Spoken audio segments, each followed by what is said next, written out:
Hello, everybody. If you're just tuning in, we've just concluded our first series of today, Execration versus TNC. TNC took the series 2-1, and now we're going to go into MVP Phoenix versus the Mongols. Um, I think this matchup is going to be quite interesting because MVP Phoenix, they've already established themselves as one of the strongest teams in the SEA region, whereas Mongols, they've been around for quite a bit, but haven't had too much experience in the big tournaments. Basically, I remember they played as with a similar or near identical roster even 2 years ago, but they haven't been around too much for the public to see, and for them to take on MVP Phoenix, if they are able to beat MVP Phoenix, that's going to be a huge confidence booster for them. And we're going to see the Mongolz roster here: Crystal, Masquerade, Retribution, Zanke, Johnny. I think Masquerade, Retribution, and Zanke have been around for quite a while. Possibly they're veteran players. Crystal and Johnny, personally, I'm not too aware of them, but I've seen the other three players, and they were very impressive.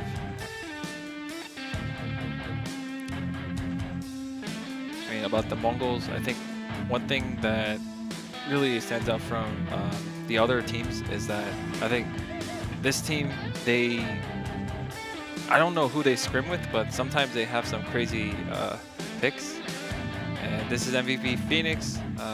As most of you who have been watching the tournaments recently are aware, it's MP in the carry lane, Kyo mid, 4F off lane, Febi and Dubu playing the 4 and 5 supports respectively. Also one of my past team, so I know these guys pretty well. I think they're just gonna go into this match thinking they have to play regular Dota because there's not too much information or data on the Mongols to do, I think, a comprehensive preparation for the match. So we'll go into the game shortly, but my prediction is that the Korean MVP Phoenix are going to take this series. Mongols might prove to be harder than expected, as I remember them being when we played against them in MPGL in Philippines. But we'll see what the Mongols have prepared for us today, and whether MVP Phoenix have some crazy strats ready, or they're just gonna play as usual. It's gonna be up to the Mongols. And the series one, we saw Execration make a crazy upset against TNC with their Meepo pick. I think something similar could happen potentially for the Mongols here. The draft already going in. We have the Bounty Hunter ban from the Mongols. I think this is pretty standard against MVP Phoenix. They have done their homework, it seems. Bounty Hunter and IO. Two bans you can't really argue with against MVP Phoenix. MVP gonna go with the Invoker first pick after banning out the OD and Earth Spirit. Usually they enjoy playing Earth Spirit if they can get their hands on it, but I guess they'd rather just play the Invoker. Something more well-rounded. 5 seconds remaining. I think the Mongols should be ready with some kind of strategy that they prepared. In the first phase, there just isn't too much to think about. You have two heroes that you want to ban for sure against the team, and the other team bans two heroes, and there are so many scenarios. There aren't that many scenarios where you have to worry too much. They're just probably choosing between 2 or 3 heroes, or combinations rather, to respond to this Invoker pick, as this Invoker pick shouldn't come as a big surprise for the Mongols right now. It's going to be the Vengeful and Nature's Prophet. I think the Vengeful pick is very nice from the Mongols. MVP, they have a very frequent history of picking the Vengeful with the Invoker. But this time, because the Vengeful was stolen and Nature's Prophet is in the pool, they're going to go with their classic Witch Doctor counter response to the Nature's Prophet. They simply don't want to deal with Nature's Prophet pulling the creeps away from that their safe lane at level 1 and getting an easy level 2.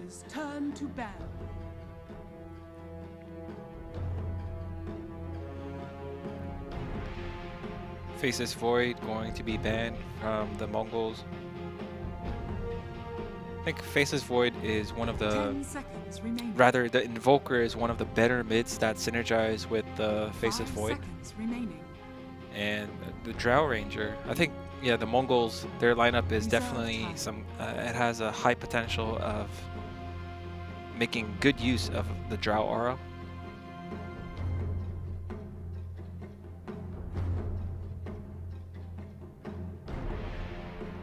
Dire team ban. Puck is going to be banned from MVP. I thought maybe they would ban the Phantom Lancer, as they themselves often pick the Phantom Lancer in response to Invoker. There's no right or wrong answer during the draft. It always comes down to a matter of preference. I won't really argue with either team's decisions for now.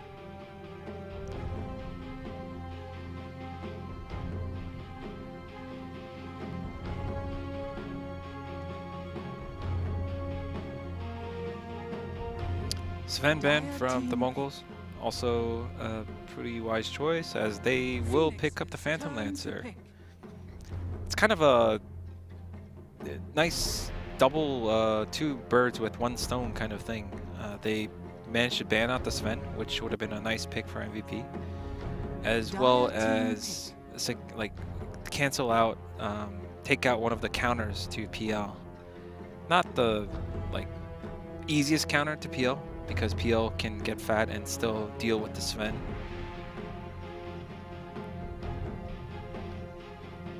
But MVP they are going to pick up that Doom as an immediate response to Phantom Lancer.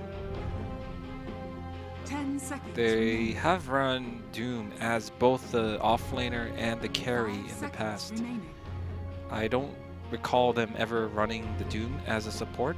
Reserve time. So it's a high chance that it will be a 4F Doom in this game, though, is my feeling.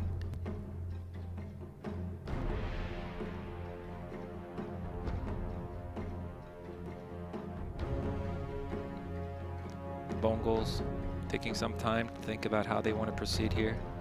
If it is that Phantom Lancer mid, then they are missing one support and one carry.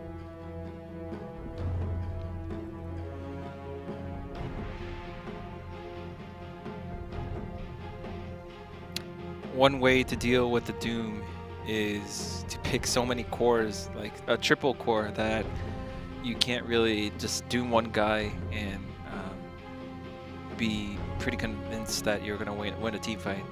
10 seconds That is a common scenario if you run like 4 control heroes and 1 DPS carry. Doom can always just go for dooming that carry who does most of the damage in the team fights. Dire team ban. Mongolz decide to go with the Dazzle, and MVP they take less than like 2 seconds to respond with a Spectre pick here. I think the Spectre will match up really nicely against the Nature's Prophet, and as we saw in the last series, TNC used this combo to extreme effectiveness. You Doom a target and Spectre hunts in, and usually Doom will have a hard time solo killing anybody on the other team because he takes too much time. Unless it's a really underfarmed support, he has to Doom the target, use Scorched Earth, and there's a lot of chasing time, which means the opponent can TP in, possibly save the guy with heals, or worse yet, make a turnaround and kill the Doom. But with the Spectre hunting in, it's going to mean an immediate kill right there and there. Especially if the Spectre has something like a Diffusal Blade. They also have the exact same identical tri-core right now. But I mean, TNC used their Doom as a support, and MVP might as well, but I'm gonna assume that it's an offlaner, but the same idea still applies. Doom is going to find a target and haunt in and Sunstrike. It's such an easy kill. And the Brood Mother pick. This is starting to remind me of some kind of pocket strat that we saw in game 1 from Execration, where they went for the Meepo, and the TNC side did not have enough heroes left to deal with it. They already had committed to 4 heroes, and they chose to go with the Nyx Assassin as their final response to the Meepo. They did well, but Meepo eventually got to a point where it was just too strong. 5 seconds remaining. And for MVP though, I don't think they are going to be too bothered by the Brood Mother pick. They should, when it comes to the last phase of the draft, you always have to think about the Brood, but they may have, only because Nature's Prophet was already picked, they may have mentally told themselves Brood is not an issue here. But they go with the Earthshaker. I think this is a really nice response because the Earthshaker is going to counter the Phantom Lancer as well as Brood pretty nicely. And it is going to be a 4 of Doom, 4 of Earthshaker rather, and a Dubu Doom.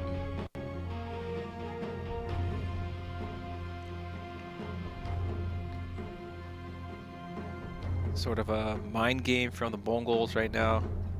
I'm not sure how this will play out. It looks like a Nature's Prophet. Should be a Nature's Prophet safe lane and the PL mid.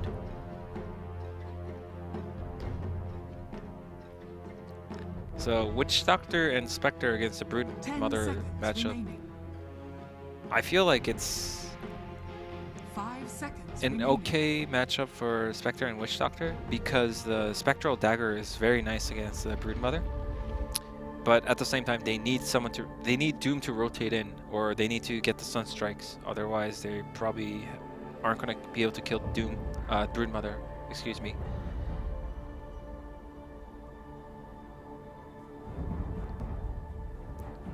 Some technical issues here. Forev and the rest of MVP not too happy about the ping.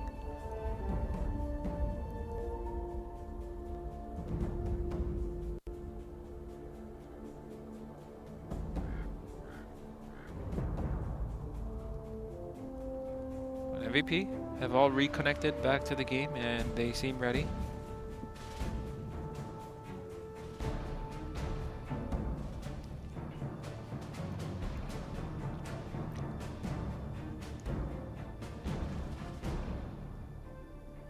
Not sure what the delay is for.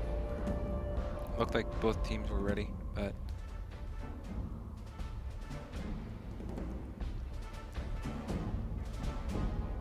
so Earthshaker against the Nature's Prophet and Dazzle Avenge tri-lane with, oh, it could actually be a Brood Mother Dazzle lane. That would be pretty sick.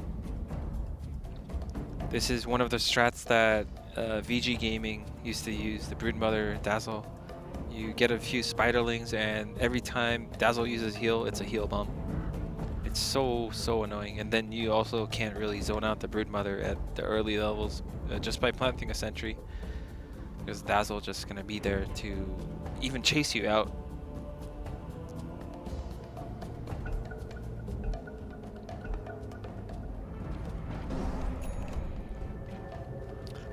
Spectre gonna actually TP to the lane to ensure that Mongolz don't come to the Radiant Jungle with the TP of their own and block the camp. Oh yeah, he actually has a Quelling Blade. I think this is a secondary reason he wanted to get to the lane really fast. He's going to cut down all these trees, make it so that Brood Mother can't hide in the trees with the first web.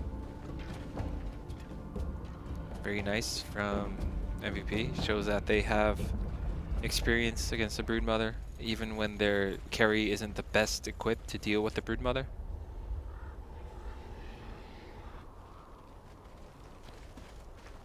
Mongolz looks like they want to go for the top rune, and yeah, it looks like Nature's Prophet safe lane. 30 seconds to battle. And a Soul Ring rush for Forev on the Earthshaker, it seems.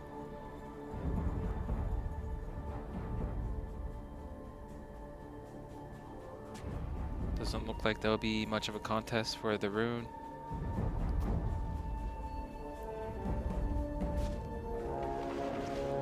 Spectre and Broodmother taking some friendly harass. The battle begins. Ill-gotten gains. And it will be that Exort Invoker. Yeah, I think it synergizes very nicely with the Spectre and the Doom.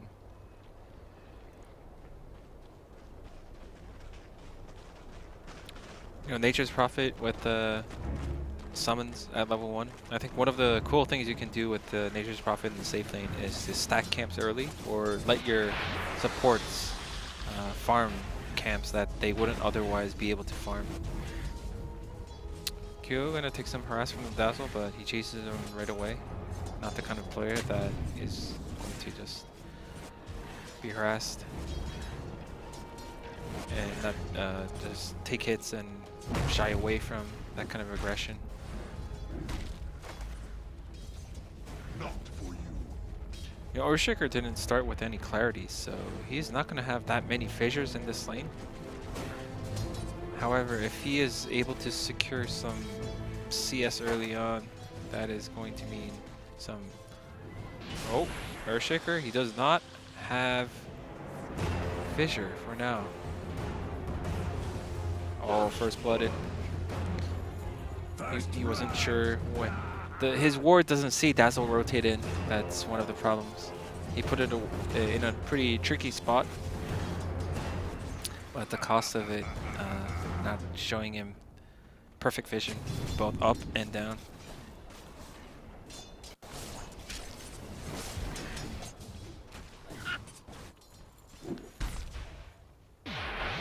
Safe lane of MVP, committing a lot of sentries to be able to see this Broodmother and zone him out, but just with the two heroes, I don't think Broodmother is going to be completely zoned out. He's going to get level 3 eventually, and that's when Spiderlings become pretty efficient.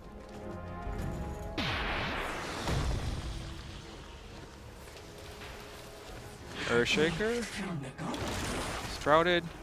Oh, the tower though. He ate the tree and the tower was blocking his exit. I wonder if he ate the right tree to the 7 and 5 o'clock, he could have gotten out.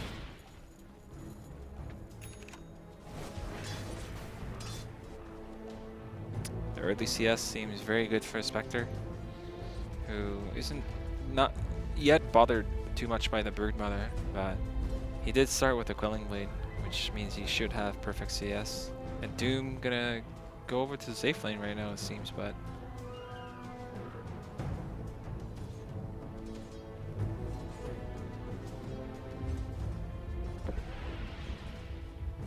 Volker might be in trouble here. Even the Nature's Prophet TPing in. Dire's top tower is under attack. Nice attempt there from Kyo to potentially not. Oh, nice micro from the Nature's Prophet. The early game is going so well for the Mongolz right now. I mean, the Broodmother is struggling kind of, but he's getting levels, which is important.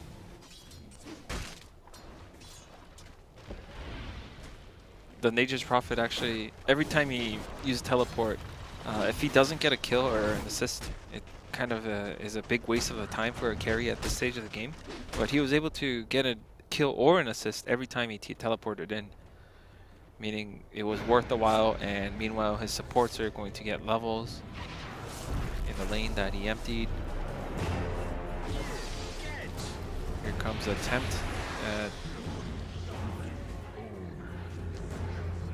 aggression was punished by Mongolz. I thought for a second that he wanted to get close to heal bomb the whoever with the Spiderlings, but no need for that.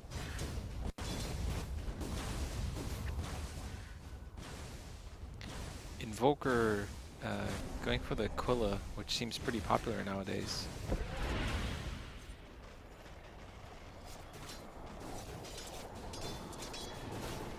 Spectre is slowly going to start being annoyed by these Spiderlings as Masquerade gets more levels on the Broodmother.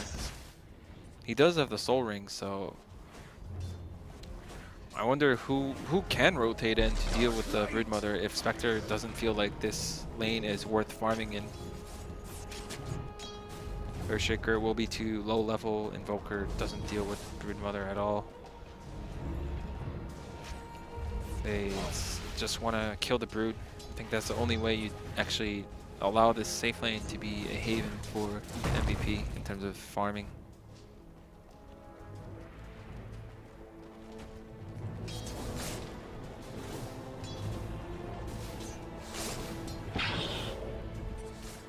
Broodmother hasn't died yet, which is very nice. Haven't seen too much impact from the Doom so far. He's been more focused on farming, hasn't found a great angle, but I can't really blame him. It is a Broodmother after all that he can gank easily. And it was a PL mid, also not the easiest of targets to roam on.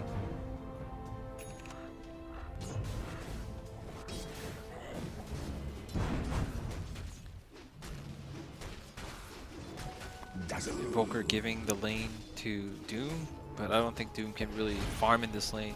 He's gonna get harassed by the PL.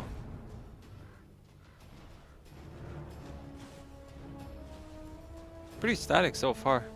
The Earthshaker from 4 hasn't been having the best game either. He underestimated the supports from the Mongolz. What has Nature's Prophet saved his gold up for? Oh, a Midas. He went for a bootsless Midas, I see. And Dubu dies to the PL. Sunstrike?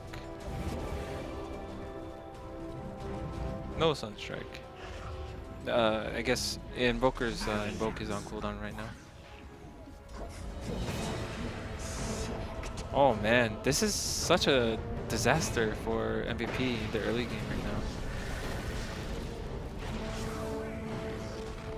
Doom coming in to make sure that Kyo doesn't get dove on.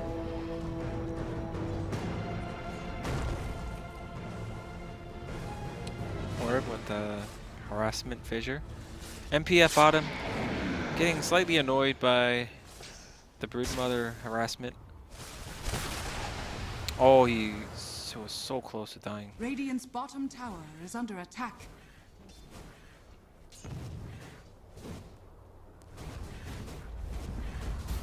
I wonder what the next move for Mongolz is. Surely they must realize that they are quite ahead right now, and they can make some kind of play, but the saving grace for MVP is that they do have Haunt now. And here comes a Haunt, and Spectre haunting in from very low HP and mana. Nice Sunstrike there, secures him the first kill for MVP.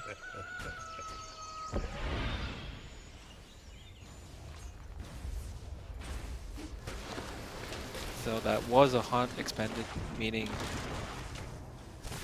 the Mongolz are going to be much more. Oh, nice combo.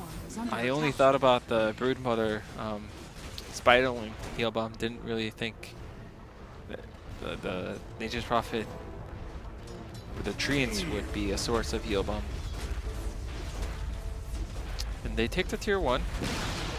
The Mongolz are playing very nicely. They are understanding the strength of their lineup. This Broodmother went for a medallion pickup.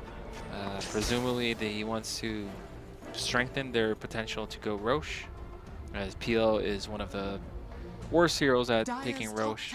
Nature's Prophet is okay, but certainly not the fastest.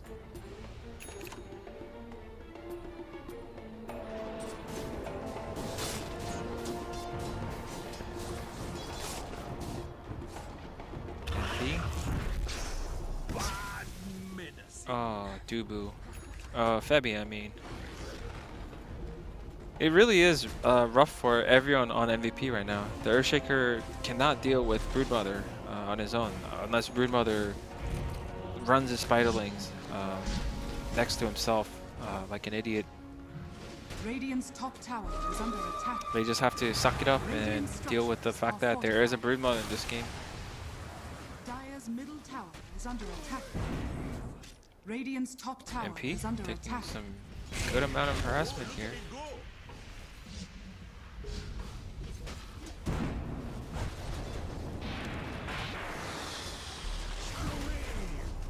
Also, the PO illusions, a nice source of Radiant's bottom tower is heal under bombs. attack. Radiant's top tower is falling. Oh, they get the kill onto the Doom, and not sure if they're gonna be able to find the. Yep, Sunstrike hits. Radiant's bottom tower is under attack. Safe word. Oh my god, the heal bomb from Dazzle. And Spectre dies to the heal. Radiant's bottom tower is under attack. The poison touch from Dazzle. What a player, Dazzle. I thought it would have been a Dire's clean top kill. tower is Maybe under attack. Forev on the Radiant Earthshaker could have just structures used the are Echo Slam, fortified. but he chose to not, which, fair enough, was not the almost obvious thing that would happen. But nice counter kill here from Kyo. He accepted his death, but got the kill. Meanwhile, though, Broodmother has been having a very free time in this bottom lane. Push down the tier 1, which is going to open up these 3 jungle camps for him. It's going to be easier for him to farm Radiant's these middle camps tower is without under the attack. threat of being ganked. Because from MVP's their perspective, there are just so many places that Broodmother can be. The Doom has 2 sentries, but I don't. Okay, he's gonna get some good D ward. Sometimes a strategy against Broodmother is to actually block those camps on your own jungle, so that Broodmother doesn't. He's gonna have half the farm basically. He has to farm lane creeps. He tries to go to eat the clear all 3 camps every minute, but they're blocked. So in this patch, though, it might be harder to do because previously you had the magic bush where you can block 2 camps at once, but unless you want to spend 3 wards just to deny Broodmother's jungle, which is kind of funny to say because it's the Radiant jungle, but it has become the Broodmother's jungle.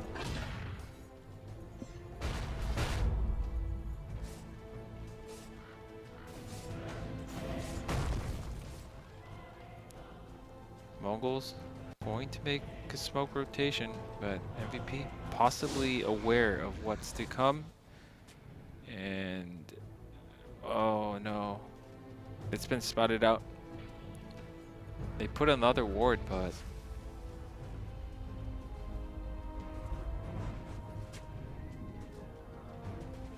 Febby gonna put a defensive ward there, realizing that their jungle is quite compromised. And here comes the Broodmother's medallion into good use. Sunstrike gonna, it's going to give MVP confirmation that Mongolz are roshing, but it's way too fast. Dire's top tower is under They attack. trade their dire top tower for it, but I'm sure the Mongols are more than glad to give up 1 tower for the Roche right now.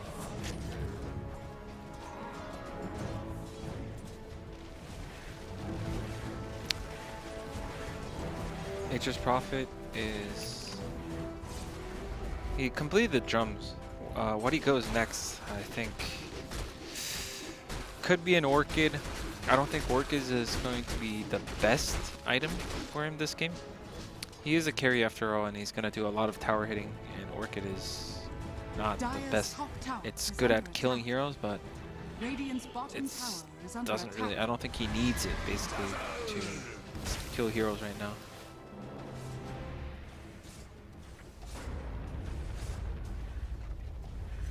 Dire's structures are fortified. They are going to make some sort of trade Radiant's bottom for the tower tier has 2s, fallen. but the Mongols are just much faster at taking them. And Earthshaker. Dire's top tower He is so far away from his Blink Dagger. has fallen. I'm not sure how they're going to defend this. Radiant's bottom tower is under attack. There's so many units that even the paralyzing casts aren't able to do their job. And PL Radiant's bottom having the tower has Aegis, fallen. not too Dire's scared top of tower is under attack. playing aggressive. And MVP getting racks. It looks like Q on the Invoker is trying to make some sort of trade at top, but it's one hero versus 5. Radiant structures are fortified. The pushing speed is definitely... I mean, surprisingly, he's doing a lot of damage because no one's defending, whereas MVP are defending as 4 versus 5.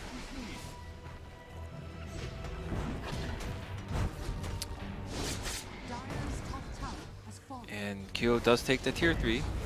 Radiant's bottom barracks has fallen.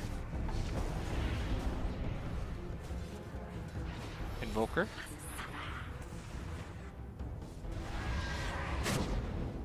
Dire's Invoker top dies. barracks are under attack.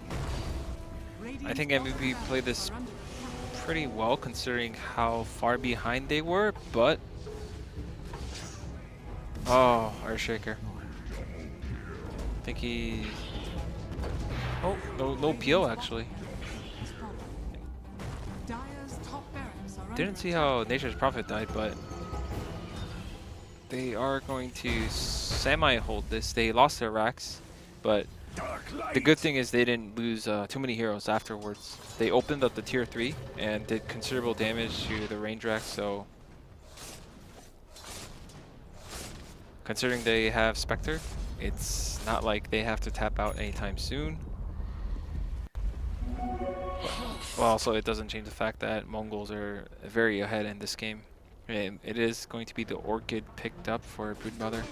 That's also one of the reasons I think Orchids on a Nature's Prophet was unnecessary. You likely are going to have another Orchids carrier on your team.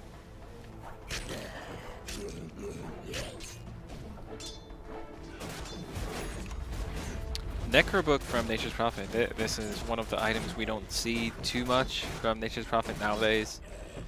But they are just going for the kill right now. The Necrobook might fall off in terms of scaling into the late game, but it's only 17 minutes in. If they can, they want every bit of help to finish the game before the Spectre potentially gets out of control. And MP with the 17-minute relic, or it was like actually faster than 17 minutes, but pretty impressive. He was against the Broodmother lane, but he's been keeping pace.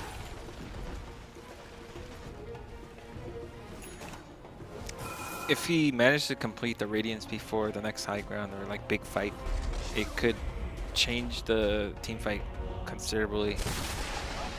Radiant's top tower is under attack. And Mongols are pushing the top lane. I think they don't want the top lane to be compromised in terms of getting ratted. Push the lane that you don't have any towers as for cushion. That means they don't have to worry about any other lanes. Like, in fact, the tier 1s are up for both mid and bottom. While they're pushing this, unlike the last time, they have no worries about getting ratted. Here comes Echo Slam. Oh, the Aegis actually activated just as that happened.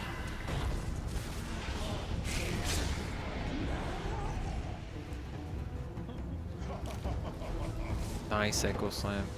That was actually such a good timing to actually go in. If he went in a bit too early, he would have used the Echo Slam, then kill the Phantom Lancer, and he would have revived with Aegis, but he went in at a time where the Echo Slam was just right, so that had the Shallow Grave not... I mean, he died anyway, but let's say there wasn't the Shallow Grave, he would have killed him as the Aegis expired. And the Mongol was possibly not communicating that too effectively. Dire's middle tower is under attack. But the Mongols did get out without too much casualties. They forced the Haunt, forced Echo Slam. So they could make a run for it again. They also should know they don't have glyph. Maybe they'll assume that MVP have glyph, but still.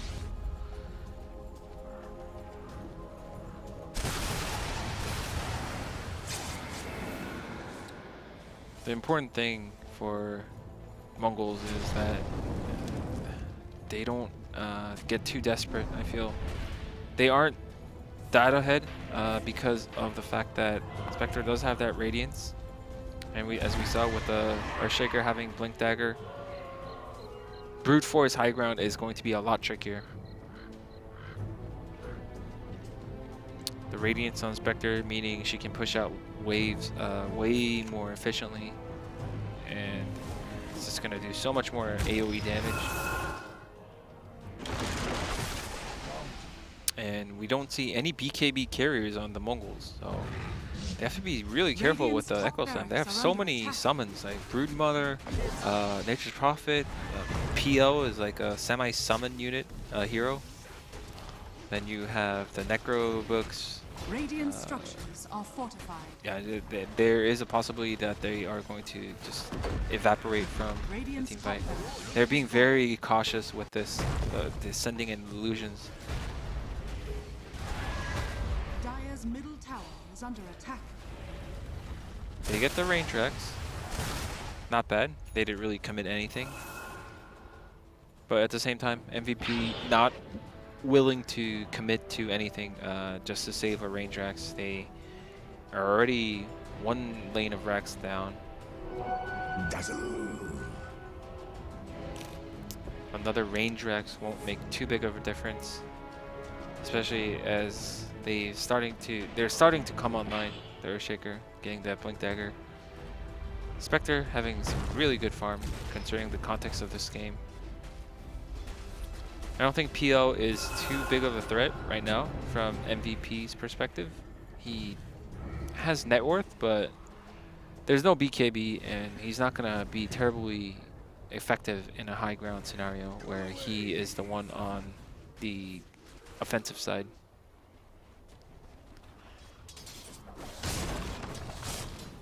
Still not as swift as the speed.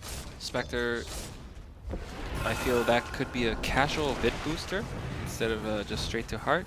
And Faker here. Invoker. Oh, what a combo. Shallow Grave TP out. Echo Slam gonna come in, but it only really finds the Vengeful.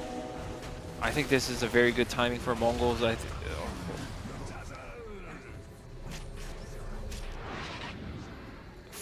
3 heroes dead for MVP, and they use all their spells. Haunt used, Echo Slam used, Doom used, even the Death Ward. I didn't really see it, but Mongolz they're just gonna run down straight mid. Radiant's middle tower is under attack. Necro books are still on cooldown, but they have enough of a. They have so many summons and they don't have to worry about Echo Slam. That's one of the biggest things right now. Just walk straight up. Yep. Put the. What do you call that spell? The Dazzle's ult.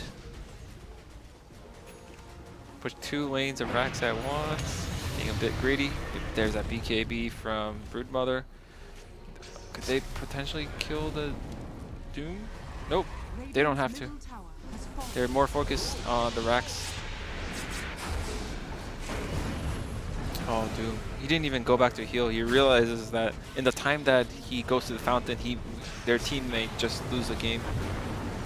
And Spectre is dead. I think this is GG for MVP. They buy back on the Spectre, but damage is too much.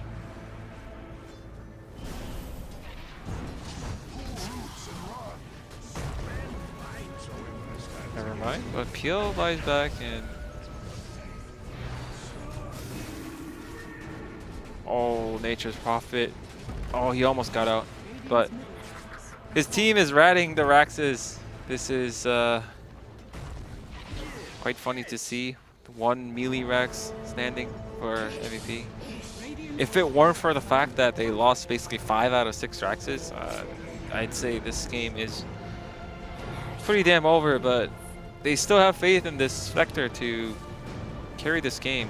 It maybe could be, but they spent the buybacks. So did PL, but MVP have to play perfectly, and Mongolz have to make considerable mistakes for them to lose this game. I feel they are going to scout the Roshan, which would be a very big help. Dire's structures And are Vengeful, fortified. possibly going to scout the fact that MVP have gone into the Roche pit. Dire's middle tower has fallen. Looks like the Mongols are not very aware of this Roche attempt. Oh, they are starting to ping it.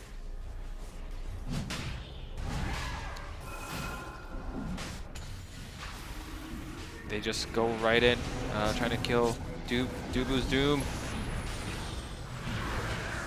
Doom dies before he's able to use a spell, and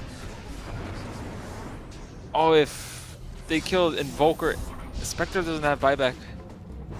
Spectre doesn't have buyback. I feel like this is game over now. Invoker trying to do everything he can humanly do, but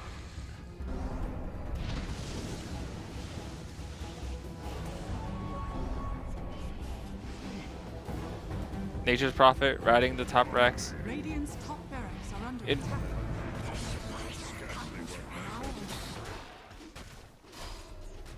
Invoker somehow got a kill onto Radiant's top barracks has fallen. Broodmother, Dire now have but mega creeps. Mega Creeps. MVP, I think they have to realize this game is kind of over, but maybe not too happy with the performance they've had. Radiant's middle tower is Going under to some attack. team discussions about what went wrong. And ironically, they have switched places in the Roche pit. It was MVP doing it just a minute ago, and now it's the Mongols. And with Mega Creeps on their back, this Aegis is just icing on the cake. Into the dungeon.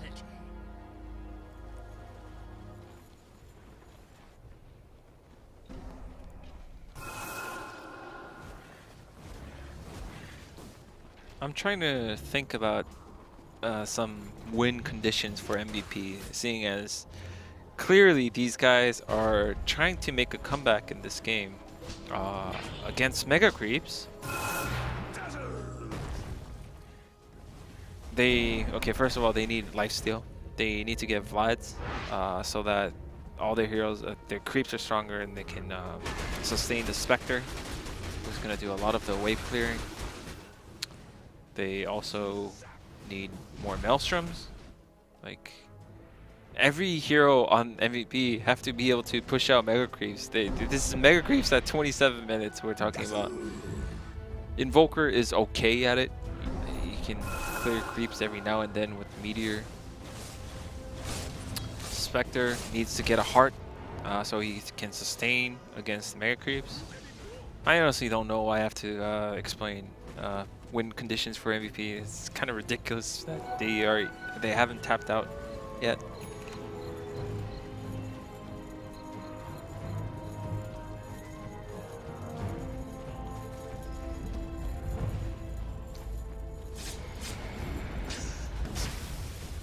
Dazzle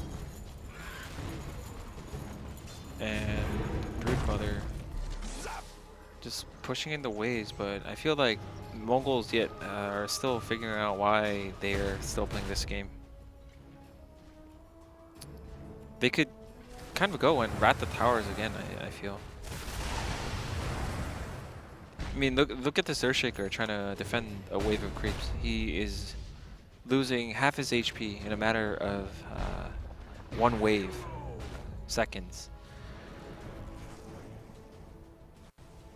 You know what Mongols should do? They should just buy Dagons on everyone and zap everyone who comes out too far from the base.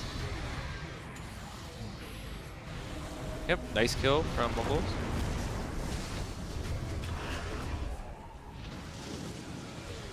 Yeah, still the MVP.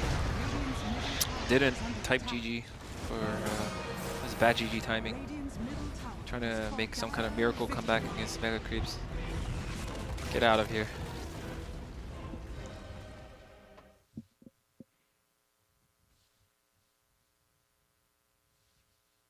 Okay, so that concludes game one of MVP Phoenix versus the Mongols. The Mongols, yet again, in the previous series, I expected TNC to win against Execration 2-0, but that clearly didn't happen as they took game one. And in this series as well, we're seeing the Mongols cause an upset against MVP. I wouldn't say this time that it was a pocket strat. It wasn't really a cheesy strat. It was actually a pretty creative strat, and MVP definitely weren't terribly ready for it. They chose like MVP-ish heroes, but just the really early aggression from Mongols seemed to catch them off guard. For the next series, though, I think MVP had their warm-up game. They kind of know what Mongols are, what kind of a pace that they want to play at, and they can perhaps better counter and respond to the Mongols draft.